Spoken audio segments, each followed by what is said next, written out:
आज के इस विश्लेषण में एक ऐसी बेहतरीन कहानी और उसकी साइकोलॉजी पर चर्चा करते हैं जो किसी के भी सोचने का नजरिया पूरी तरह बदल सकती है। जरा सोचकर देखिए, क्लास की आखिरी बेंच पर बैठा एक स्टूडेंट रवि, पढ़ाई में लगातार फेलियर्स, हर तरफ निराशा और आसपास के लोगों की चुपती हुई हंसी। हर एग्जाम जैसे एक हारी हुई लड़ाई थी, है ना? और हर रिजल्ट उस हार पर एक पक्की मोहर लगा देता था। लेकिन सच कहूं तो बिल्कुल यही वो पॉइंट है जहां से ये सबसे दिलचस्प सफर शुरू होता है। एक ऐसी बात, एक ऐसी चोट जिसने रवि को अंदर तक तोड़ दिया। तू लाइफ में काई नहीं करी सकता, यानी जिंदगी में कुछ नहीं किया जा सकता। और जानते हैं सबसे बुरी बात क्या थी? ये शब्द किसी अनजान इंसान ने नहीं, उसके अपने दोस्तों ने कहे थे। जब अपने ही लोग काबिलियत पर इतना बड़ा सवाल उठा दें तो वो दर्द लिटरली सबसे गहरा होता है। इंसान पूरी तरह बिखर जाता है। ये एक निहायत ही हार्श कैटलिस्ट था, एक ऐसा टर्निंग पॉइंट जिसने उसके अंदर के सभी विश्वासों को हिलाकर रख दिया। लेकिन यहां साइकोलॉजी की एक बहुत गहरी सीख सामने आती है। दर्द हमेशा इंसान को खत्म नहीं करता। कई बार यही दर्द आगे बढ़ने का फ्यूल बन जाता है, इंजन बन जाता है। जब कोई बिल्कुल रॉक बॉटम हिट करता है ना, जब खोने या जलील होने के लिए कुछ बचता ही नहीं, तभी इंसान अपना रास्ता रीइवैल्यूएट करने पर मजबूर होता है। रवि के सामने सिर्फ दो ही रास्ते थे, या तो हार मानकर आखिरी बेंच पर ही पूरी जिंदगी गुजार दी जाए, या फिर इस बयान न किए जा सकने वाले दर्द को अपनी जिंदगी बदलने का ईंधन बना लिया जाए। और इस लंबे रास्ते पर पहला बड़ा टर्निंग पॉइंट आया उस रात, आईने के सामने। एक ऐसा वक्त और एक ऐसा कठिन सवाल जिसने सब कुछ बदल दिया। उस रात आईने में खुद को देखते हुए, जब कोई मोटिवेशन नहीं थी, जीरो सेल्फ कॉन्फिडेंस था, तब रवि ने खुद से जिंदगी का सबसे मुश्किल सवाल पूछा, क्या हमेशा के लिए ऐसे ही कमजोर रहना लिखा है? यह सवाल उस आत्मा की आवाज थी जो अब और जलील नहीं होना चाहती थी। और दोस्तों, यहीं से एक फंडामेंटल डिफरेंस समझ आता है वेटिंग फॉर मोटिवेशन और बिल्डिंग कंसिस्टेंसी के बीच का। अगली सुबह 5 बजे रवि इसलिए नहीं उठा क्योंकि उसे अचानक से कोई इंस्पिरेशन मिल गई थी। बिल्कुल नहीं, वो इसलिए उठा क्योंकि वो लगातार हारने से पूरी तरह थक चुका था। मोटिवेशन तो आती जाती रहती है, लेकिन जब हार मानने से साफ इनकार कर दिया जाता है ना, तब असली कंसिस्टेंसी शुरू होती है। और यही डिसिप्लिन किसी भी सक्सेसफुल जर्नी की सच्ची नींव रखता है। हम सब जानते हैं कि बदलाव कभी रातों रात नहीं आता। बड़े बदलाव की शुरुआत हमेशा छोटी पर पक्की माइक्रो हैबिट से होती है। स्टेप 1, सुबह 5 बजे उठना। स्टेप 2, रोजाना बिना रुके 1 घंटा पढ़ना। और स्टेप 3, जो आजकल सबसे जरूरी है, इस दौरान फोन से पूरी तरह से दूर रहना। ये छोटा सा रूटीन एक जिद बन गया। जब बाकी पूरी दुनिया और मजाक उड़ाने वाले लोग आराम से सो रहे थे, तब आखिरी बेंच पर बैठने वाला वो अकेला लड़का रोजाना अंधेरे में अपनी फाउंडेशन और अपने आने वाले कल का निर्माण कर रहा था। लेकिन यहां से शुरू होता है वो हिस्सा जिसे हम सच में द साइलेंट स्ट्रगल कह सकते हैं। कड़ी मेहनत और खामोश संघर्ष का एक लंबा सफर। पहले दिन से लेकर कई महीनों तक चलने वाले उस खामोश संघर्ष को समझना सच में बहुत जरूरी है। डिलेड ग्रेटिफिकेशन का यही सच है।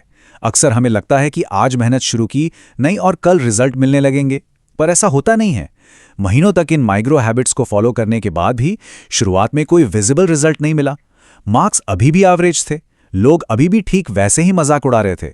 और ठीक यही वो पॉइंट है जहां दुनिया के ज्यादातर लोग उम्मीद छोड़कर वापस अपने कंफर्ट जोन में चले जाते हैं।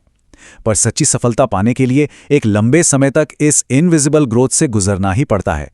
बाहर दुनिया के सामने चमकने से पहले अंदर ही अंदर इस भट्टी में तपना पड़ता है। पूरा 1 साल लगता है उस तक पहुंचने के लिए। और ऐसे थका देने वाले मुश्किल वक्त में सिर्फ एक ही रियलाइजेशन काम आता है, success is silent before it becomes loud. कामयाबी दुनिया के सामने शोर मचाने से पहले पूरी तरह खामोश होती है। भले ही आसपास के लोग अभी भी डाउट कर रहे थे, पर कहानी में आगे बढ़ना जरूरी था। Page by page, day by day, habit by habit, बिना इस बात की रत्ती भर फिक्र किए कि आज कोई देख रहा है या नहीं, आज कोई ताली बजा रहा है या नहीं। देखिए, सफर कभी आसान नहीं होता। ऐसे कई दिन आए जब सब कुछ यहीं छोड़ देने का मन किया। ऐसे दिन भी थे जब आंखों में आंसू थे, अंदर से सब टूट चुका था और इस थका देने वाले स्ट्रगल को खत्म करने का पूरा मन बन चुका था। लेकिन ऐसे हर कमजोर पल में सिर्फ इस एक पावरफुल मंत्र ने सब कुछ रोके रखा। If I stop now, pain wins.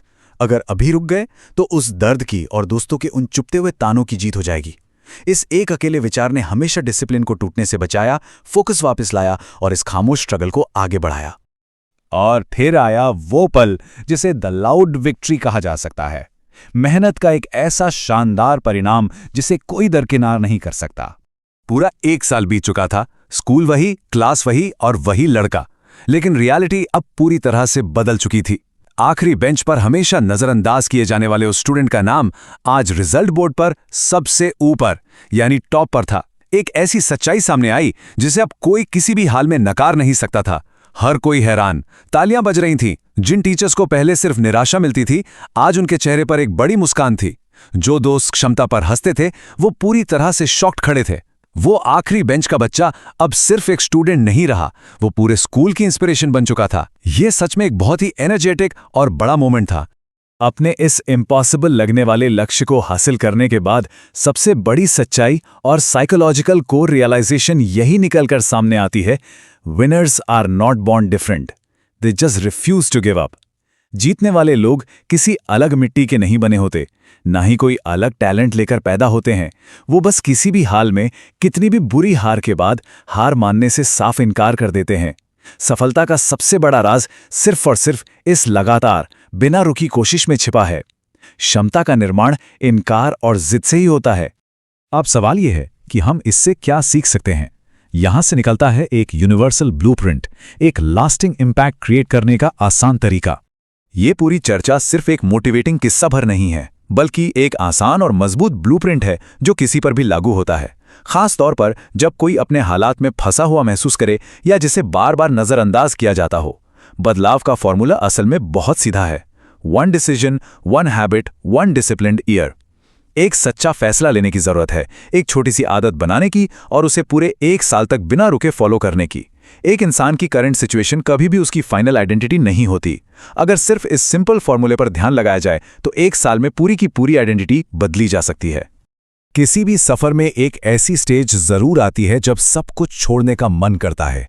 दिमाग और शरीर दोनों जवाब दे जाते हैं, लेकिन सबसे जरूरी नियम यही है, don't stop when you are tired, stop when you are proud. थकन होने पर मत रुकिए, तब रुकिए जब खुद पर गर्व महसूस हो। थकन और परेशानी के उस दौर को पूरे डिसिप्लिन के साथ पार करना ही असली टेस्ट है।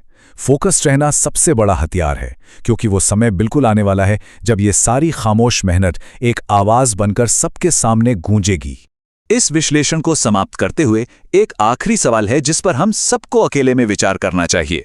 Will pain be a reason to quit or the fuel to keep going?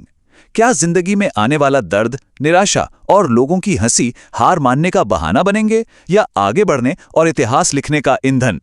ये फैसला पूरी तरह से हमारी अपनी सोच पर निर्भर करता है। जो इस दर्द को छुपाकर उसे सही दिशा देना सीख जाते हैं, ठीक वही लोग आखिरी बेंच से उठकर दुनिया पर एक लास्टिंग इंपैक्ट छोड़ते हैं। इस सवाल पर जरूर सोचिए और देखिए कि आगे बढ़ने के रास्ते आखिर कहां खुलते हैं।